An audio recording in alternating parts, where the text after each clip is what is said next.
नमस्कार friends, this is doctor Vinita.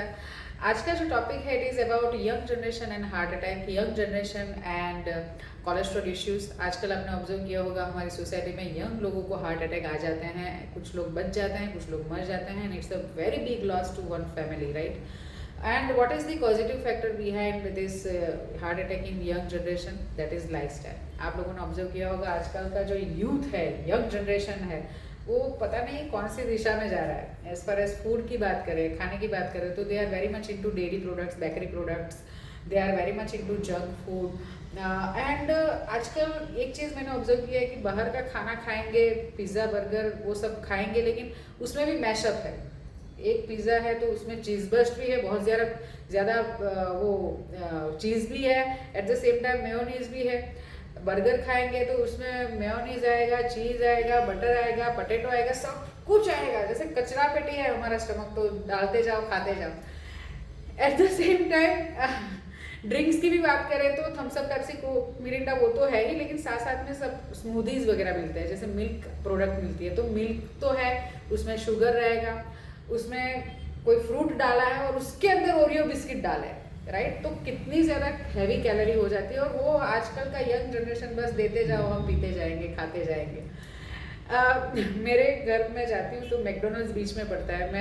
मैंने देखा है सैटरडे संडे को तो भीड़ होती है, लेकिन अभी तो आप किसी भी वार को देखो, हर दिन वहाँ पे इतनी ज़्यादा भीड़ है, पूरा यंग जनरेशन वहाँ पे बस भरा पड़ा है। और दे आर और एक चीज़ ये भी ऑब्जर्व की कि देखा देखी है, जैसे एक बंदा जाएगा उसको देख के दूसरा जाएगा।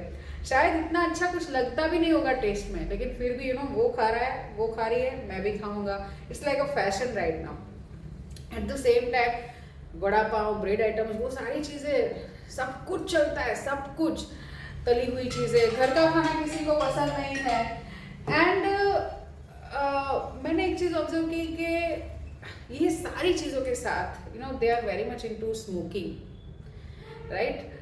आजकल लड़के लड़कियां दोनों स्मोकिंग में है। एक जमाना था जब लड़के स्मोक करते थे, right now they are both are, लड़के लड़कियां दोनों स्मोकिंग जोन में है। And it's like fashion for them, they are not understanding कि उसके क्या साइड इफेक्ट्स हैं। हमारे यहाँ जब यंग जनरेशन पेशेंट के तौर पे आता है, चाहे वो किसी भी कंप्लेंट को लेके आया हो, एक्नी, पिंपल्स हो, डाइजेस्टिव इश्यूज हो, ओबेसिटी हो, या डिप्रेशन हो, या कुछ भी, जब हम फूड आइटम की हिस्ट्री लेते हैं ना कि क्या फूड आप खाते हो, तो मैंने एक चीज़ ऑब्जर्व की कि कभी उन्होंने ये नहीं बोला कि मैं फ्रूट्स खाता हूँ या फ्रूट्स खाती हूँ। कभी ऐसा नहीं बोला कि मैं इतना सैलड लेता हूँ। They are into junk food, बाहर का खाना, लेट से उठना, लेट से सोना, लैक ऑफ एक्सरसाइज, कुछ भी नहीं, ऊपर से स्मोकिंग, राइट? और पेरेंट्स बोलते हैं कि यार ये तो मानते ही नहीं है, उनका तो पूरा जनरेशन ही खराब हो चुका है। तो ये जो सारी चीज़ें हैं ना, this is the positive factor for this heart attack thing, cholesterol issues.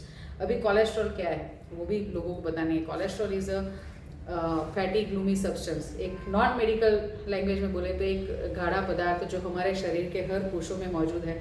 और अगर आपके शरीर के कोशों में कोलेस्ट्रॉल सप्रमाण है, देन एंड देन आपकी डाइजेस्टिव सिस्टम प्रॉपर चलेगी, आपके बॉडी में हार्मोन्स जनरेट होंगे, आपके बॉडी में विटामिन डी जनरेट होगा, राइट? अभी कुछ लोग बोलेंगे कि यार विटामिन डी तो हमको सूर्य प्रकाश से मिलता है, लेकिन आपके कोशों में अगर कोलेस्ट्रॉल सप्रमाण है, देन एंड देन आप सूर्य प्रकाश से विटामिन डी ऑब्जर्व कर सकते हो। ये बड़ा टॉपिक है, लेकिन द थिंग इज दैट कि हमारे शरीर में हर चीज़ का बैलेंस होना बहुत ज़्यादा ज़रूरी है।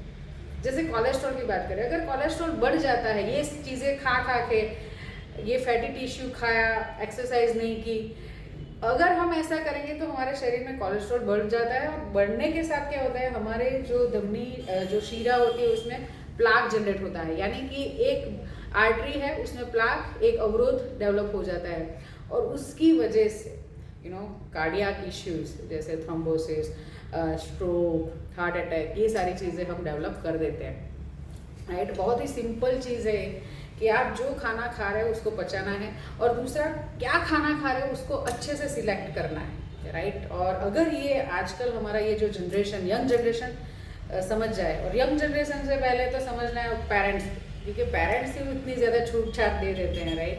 और इसी वजह से ये सारे इश्यूज हम देखने को मिलते हैं। और पेरेंट्स बोलेंगे कि हमारी मानते ही कहाँ हैं, सुनते ही कहाँ हैं। लेकिन सी लाइफ में डिसिप्लिन होना बहुत ही ज़्यादा ज़रूरी है, क्योंकि अगर डिसिप्लिन है तो ही हम हमारी ये जो हमारा शरीर है, हमारी लाइफ है, उसकी रिस्पॉन्सिबिलिटी ले सकते हैं।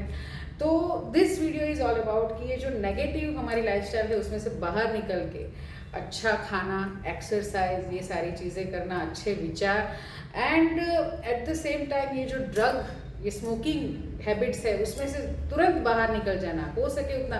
मैंने हमारे यहाँ पेशेंट्स आते हैं ड्रग्स छोड़ने के लिए, स्मोकिंग छोड़ने के लिए, उनको बेचारे को छोड़ना रहता है, लेकिन इतना ज़्यादा एडिक्शन हो जाता है, उसमें से जल्दी जल्दी नहीं निकल पाते हैं। लेकिन काउंसलिंग से हम उनको भी बाहर निकालते हैं, निकले हैं कुछ लोग, राइट।